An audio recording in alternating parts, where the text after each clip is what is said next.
In today's new workplace brought on by the pandemic, the topic of employee mental health has risen front and center.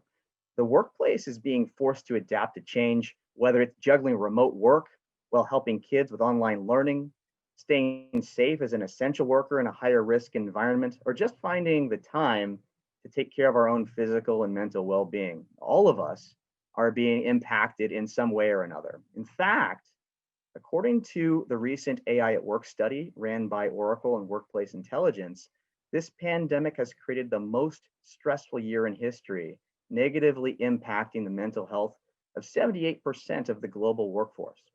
And interestingly, 82% of people want robots to support their mental health at work.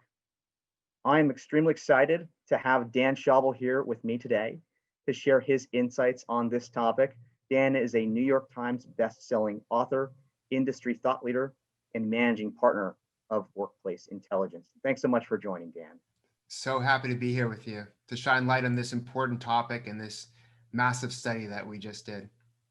Absolutely.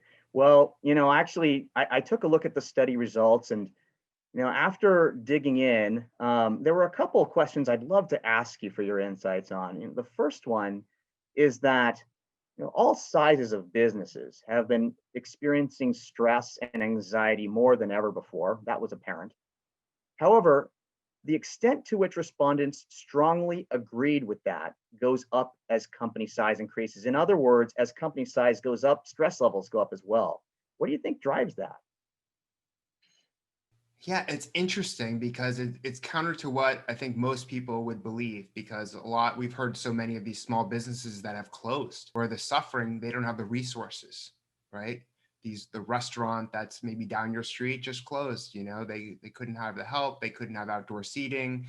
So you would think that the smaller the company, the more likely they would be to have employees suffering because of the lack of resources.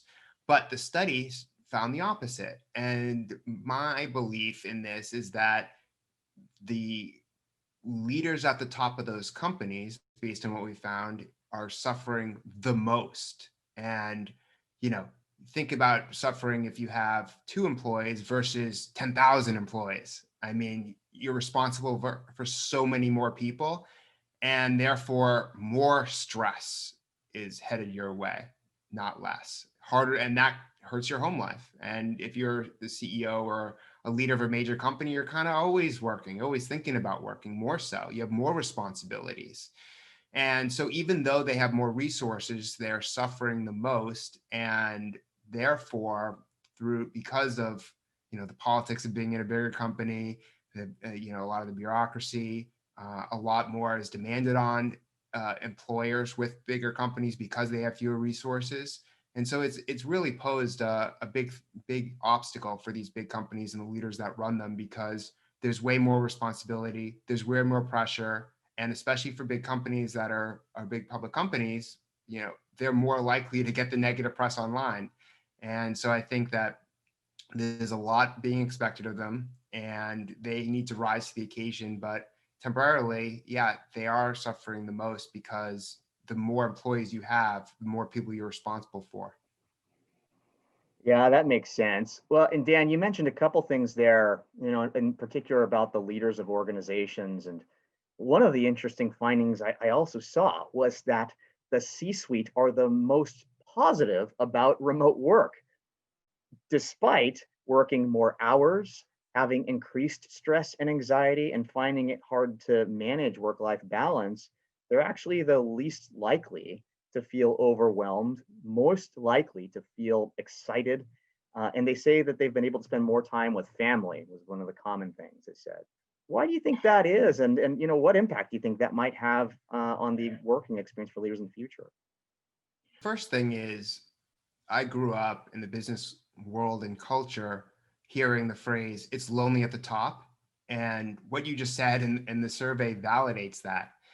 But what is very fascinating is that people who are older are more likely to benefit from and enjoy the aspect of remote work.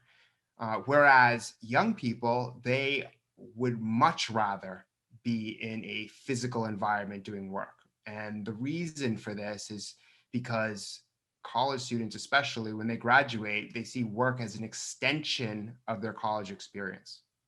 And it's like kind of grown up college. And so if they're not able to connect with their peers in person, it's much harder. That's why you see younger people wanting to be in cities. And that has never changed. Whereas people who are more senior, you know, typically on the road more, typically have a lot of more responsibilities, have worked in physical office spaces for much of their career, and who have children to account for, they love remote work because their whole life becomes much more manageable. Like flexibility has always been a thing, but now COVID is not only the gasoline that has been poured over remote work, which is one of the biggest workplace trends, but it has enabled people through technology to be able to better manage their own life. And executives have had years and years and years of struggling with work life integration and being able to balance the needs of their family versus the needs of work. And now, because of all of their experience, and because there's a need at home to be able to be with their children and loved ones, whereas younger people are less likely to have families to account for and more likely to live by themselves or their roommates. This degree of flexibility has supported those needs for them and enabled them to be able to manage every aspect of their life. But that has also come at one big thing, one big cost, which is mental health. And their families can't escape the mental health issues that their remote working senior executive husbands or wives are feeling right now. Yeah, no, that makes sense. Actually, you'd mentioned technology as part of that too, and that was my third question is one of the things the study showed is for those that are currently using AI at work, they perceive that COVID-19 has actually accelerated the company's willingness to invest more in AI tools, and that their organization is making good use of technology like AI to ensure the safety and the health of the workforce. And I was wondering, is this a general trend you're seeing? And do you see the pandemic as kind of a catalyst to adopt more AI in supportive technologies in the workplace? Absolutely. And actually, just having studied the impact and usage of technology from early on in the pandemic, there was a study by EY that found between March and April that over 40% of companies were investing more in technology because of COVID. And then just looking into that, which was really interesting, is during a crisis like the one we're living through, pandemic and a recession, where it's harder to come by cash and companies are leaner, the cost of labor is actually greater than the cost of investing in more technology. Thus, companies are investing more in technology. So it's a cost perspective, it's a investment perspective, a scalability to meet the needs of the business, of customers, of employees, and then just technology in terms of the tools, artificial intelligence tools, collaborative tools, because with so many people working remote, they need the technology to set them up for success because technology has powered the remote workplace. And, when my parents were growing up, they didn't have this technology, so they couldn't work remote, but now we have it. So we should be grateful that we have it, because without it, the unemployment rate would be in multiples of what it is currently.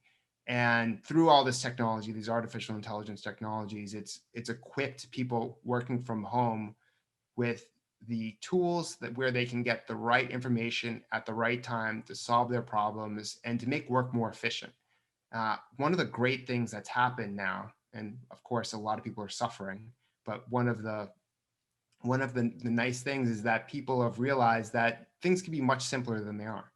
Like I've talked to a lot of executives and employees at companies when it comes to onboarding, when it comes to different business processes, especially in HR, things have been much more simplified now. The onboarding experience pre-COVID took forever and it was complicated and it was frustrating and employees didn't really enjoy it. Yet onboarding is so important because a successful onboarding program depicts the lifetime value and productivity of a worker and how long they stay with you. And so by using technology to make a process like onboarding more seamless, more in the hands of the employees, removing a lot of the things that were part of the package, pre-COVID, it simplified it. So people like the experience better, actually. And it's a different experience because you're not meeting people in person, but but it's forced HR executives and leaders to say, hey, we now have a chance to improve.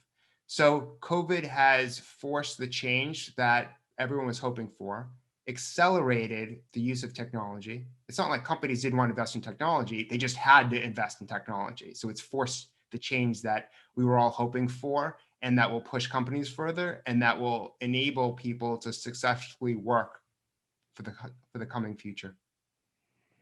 Well, Dan, thank you so much for those insights. Great study. Obviously, really timely in terms of all of these things that we're all sort of struggling with. I thank you so much for your time today. Thanks for having me. All right.